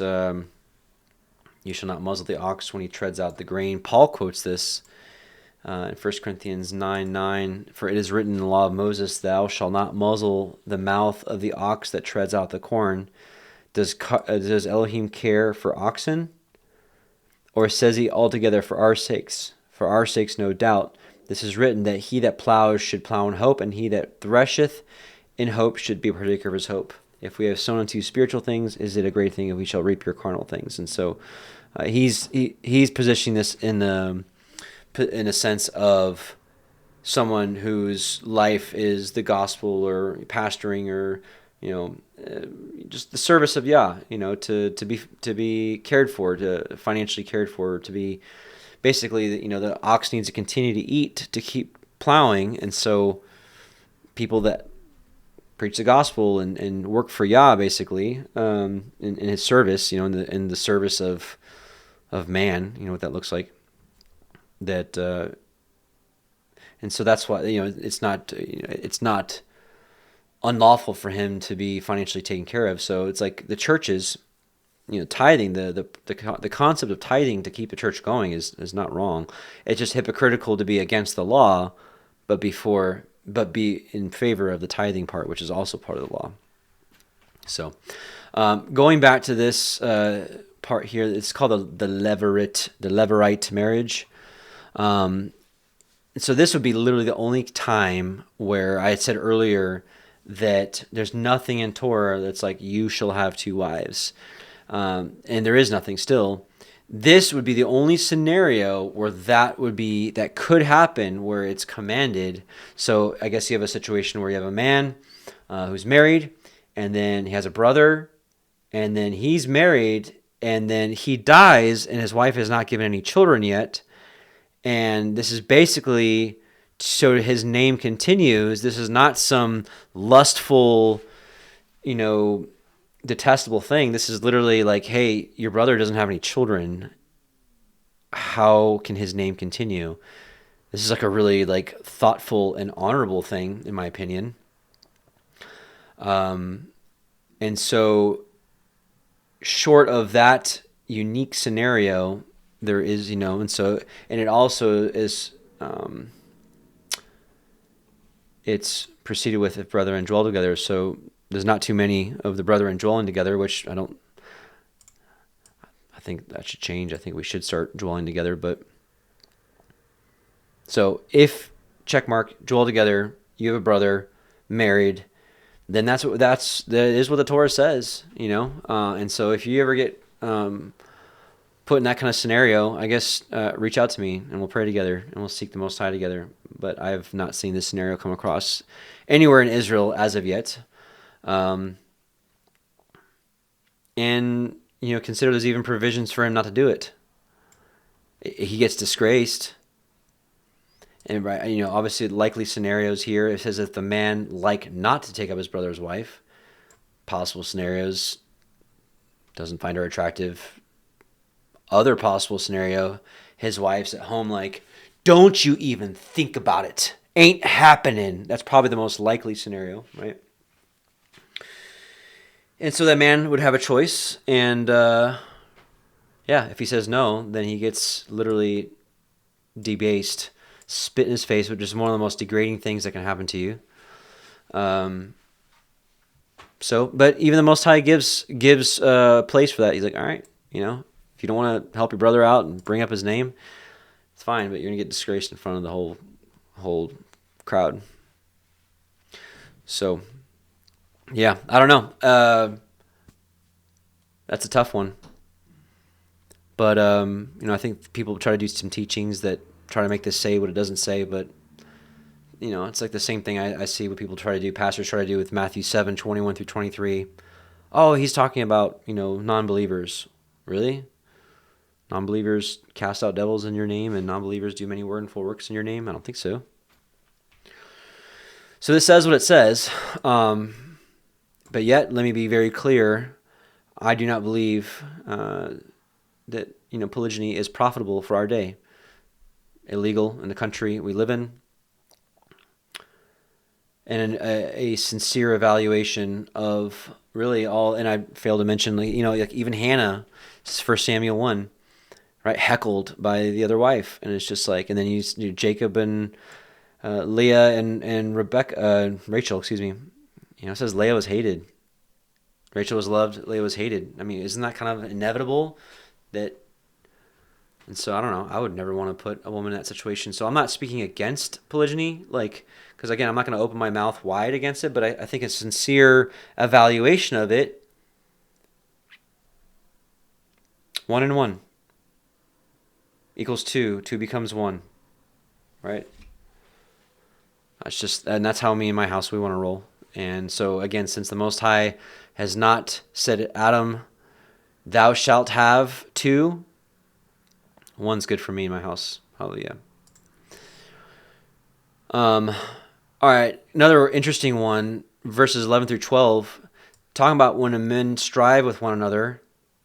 Now, I will say something that really hit me this last year.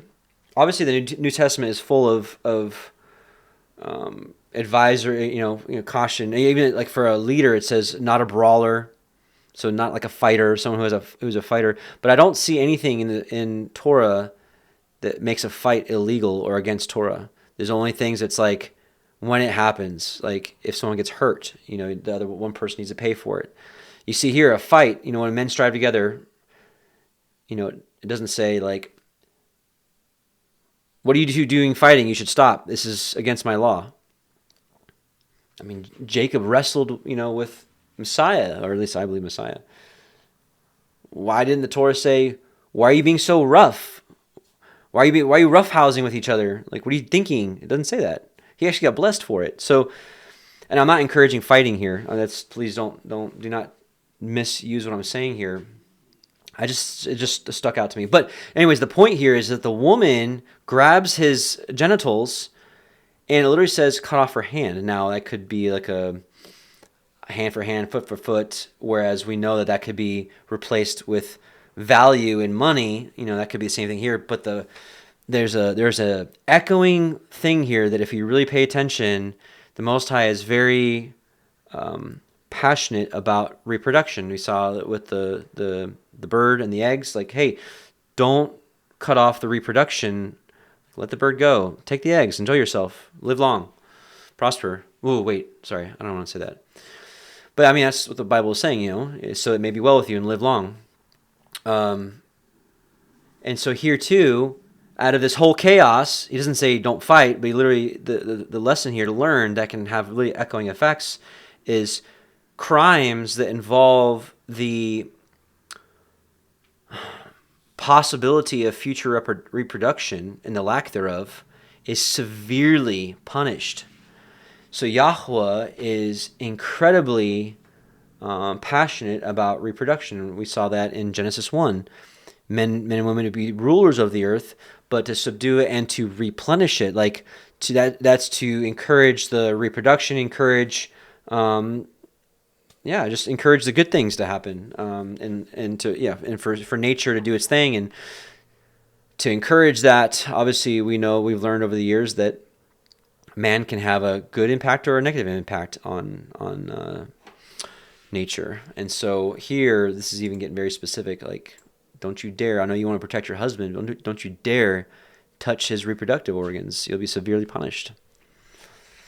And then the last thing I want to talk about is the honest weights and measures. And this is really, if you didn't know, back in the day, there was like a scale, right? And you put weights on one and the other thing on the other. And so it's like, that's how you'd weigh out. Like things were just bought by weight. Still happens today, but of course we have digital scales mostly and things like that. So we may miss it there. And so the perfect weights, you'd have these little weights and people could falsify. You can have one set of weights that are in your favor, and you can have another set of weights that are like a little trimmed.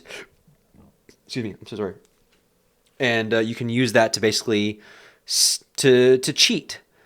And that was a common thing, to have unjust weights. And there's some things that we can look at here in our lives. So obviously, honest financial dealings, and maybe even to a fault. And some you may think it's silly, but it's like I remember years ago. It was I was in the store, came out, and I forgot what was Daniel sitting on. Maybe it was like something really small, insignificant. It was like $1, right? And I recognized my toddler was sitting. Let's just say it was like a little taco packet seasoning, like $1, whatever. And because he was sitting in the cart, I never got that, and it wasn't scanned, right? So this is one of those little things, little tests where you can be like, it's Walmart. They'll be fine with that $1. I'll be okay. It's fine. No, I think the Torah person is like, just weights and balances, perfect just measure. Let me go back. And the cash register person can be like, okay, like whatever, you could have totally just left. But it could be a witness. It could be a good witness to somebody, like, hey, the exactness is righteousness. And so, modern versions of false weights could look like, especially in the realm of like contractors, construction, but not limited to. There's almost everything in life is pay versus service or product. So charging for work not actually done, hiding defects when selling something. I mean, those of you that do marketplace and stuff on a daily, selling your car, hiding like a defect. If you know it's leaking oil, whatever, and you're just like, yeah, it runs great. So hiding defects when selling something, whereas the Torah person would be like, hey, it's got this, it's got leaking oil, it's got this. It does run good, but hey, all this is going on just so you should know. That's how a Torah person acts. So manipulating invoices or estimates, that can be many different work environments. Exaggerating hours worked. So a just weight today looks like, transparent pricing, honest estimates, paying fair wages, honoring agreements. And obviously that can expand to many different areas, but I think we should be excited to be perfect when it comes to this. A good example, Abraham burying Sarah was in front of an unrighteous nation. He's like, hey, I need to buy a place from you so I can bury my wife. And they're like, man, Abraham, you're like a prince among us, brother. Just take it. And Abraham's like, no, tell me what it's worth, and and he got his scales right out there and weighed out 400 pieces of silver. So, anyways, I think we should be perfect financially to a fault, because consider the world is financially driven to a certain extent. Everybody deals with finances every day, and it's just a way I think we can be perfect and an example in many different ways. So you obviously can pray about it and how that applies to your life, but I hope this Torah portion was a blessing for you. A lot of just seemingly random precepts, but I think if we really study them out and look at them, I think there's a lot to be said here. So what we're going to do is we're going to pray, and then a couple announcements, and then I've got 2 new songs. They're both like kind of rock, and so if that's offensive, you'll know to end this video as soon as we're done praying and announcements. But if you want to stick around for some music, I'm going to stop apologizing for it, because I do believe that I am being led by the Holy Spirit to make it. You may disagree, and it's okay. But that's just where I'm at. So I'm going to stop apologizing and just keep doing so. But fair warning, though, because I know not everyone likes that kind of music. So, Heavenly Father, Yahweh, we just come before you, and we bless you, and we just want to serve you all of our days. Thank you for your righteousness, which was preserved for us in the Torah. Help us to understand it and apply it to our lives, and to be conformed to the image of Yahusha, to be a ready and waiting bride at your return. And we're just so thankful for all you do. And just please protect our families. Please watch over us. Please heal us. Please nourish us. But ultimately, please refine us that we may do what's right in your sight. In Yahusha's name, amen. So, hey, Passover is coming up. If you want to look on ancientpathrevivals.com, look at the events page. You can see Passover there. Actually, here, I'll just navigate you through the site. Hold on. And then, yeah. So here we are, Ancient Path Revivals. I love my wife. She and Dave made this. Now, I think I cut off the top of this. I cropped off the top of this. So if you go up here, there's an events tab, upcoming events. Click on that. And then you'll see the feast date calendar for the whole year of 26. And then if you want to learn more about coming for Passover, you can do here. And we got Hebrew Fest already scheduled. Praise Yah. Also the events, we have the calendar now. And so we also have what Torah portion we're on each week. And yeah. So like here we click on, so like this week, the Torah portion is here. We're reading it now, of course. And so next week, so on and so forth. And then the new moons, and then the feast, that's the new year right there. And then the feast days will be on this calendar. So again, this is here.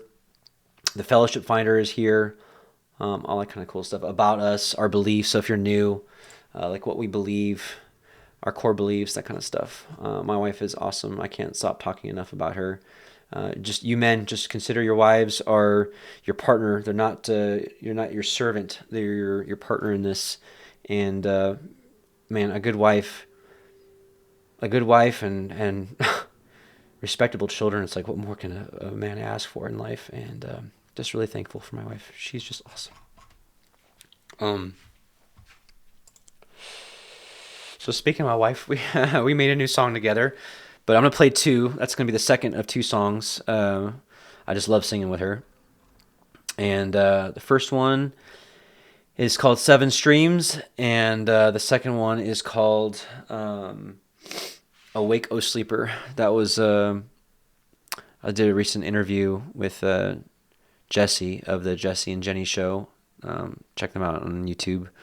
My testimony's on there. But I was reminded of how Romans 13 was just so powerful for me. Like, awake, O sleeper.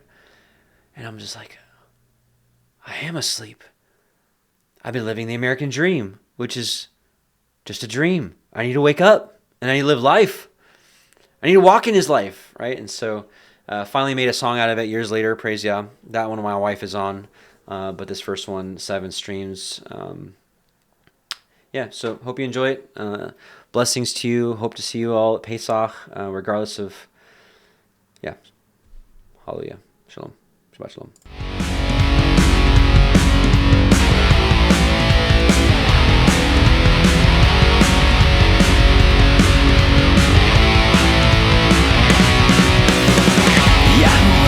Shall set his hand, another time recover the remnant.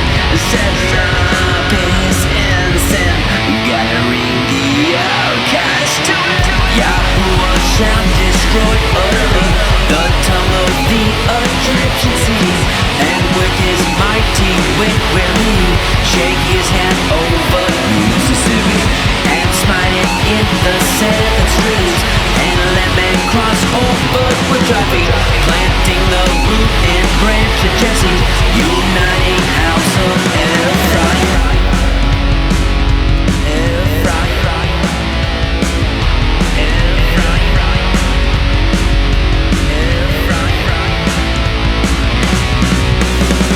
Yahuwah shall set his hand, another time recover the remnant, sets up his innocent, gotta ring the outcast to it. Yahuwah shall destroy utterly the tongue of the Egyptian cities, and with his mighty wind will he shake his hand over Mississippi, and smite it in the seven streams, and let men cross over with dry feet, planting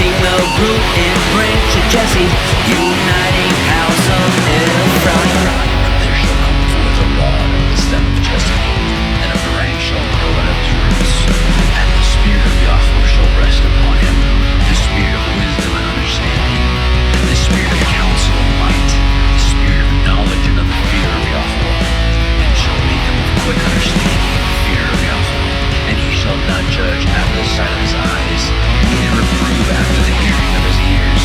But with righteousness shall he judge the poor, and reprove with equity for the meek of the earth. And he shall smite the earth with the rod of his mouth, and with the breath of his lips shall he slay the wicked.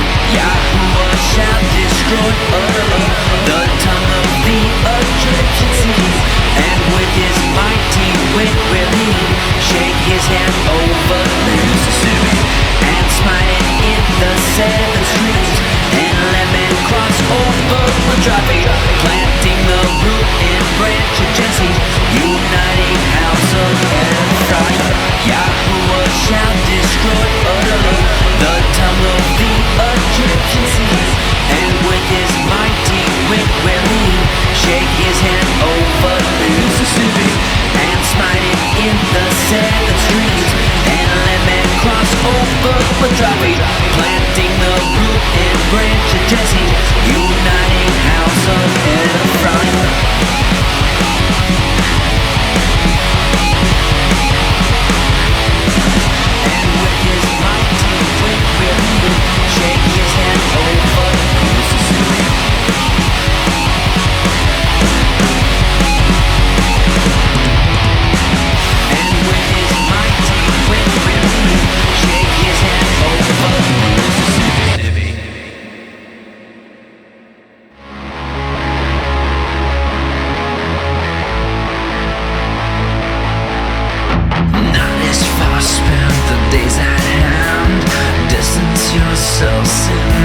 Satan, let us put on the armor of light, walking on this way without strife.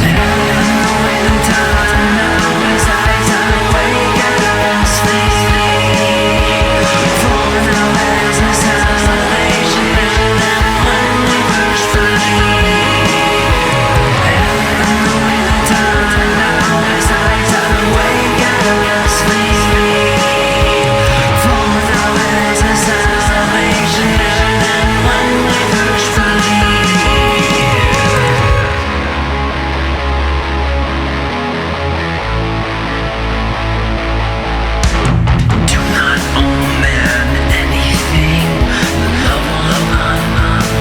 Just like King Yeshua paid on the cross, not so you continue breaking his laws to keep Torah. If you love him, wake up now, this is the great deception. Knowing the time now is high time, wake up, sleep. For now there's no salvation, and then when we first believe.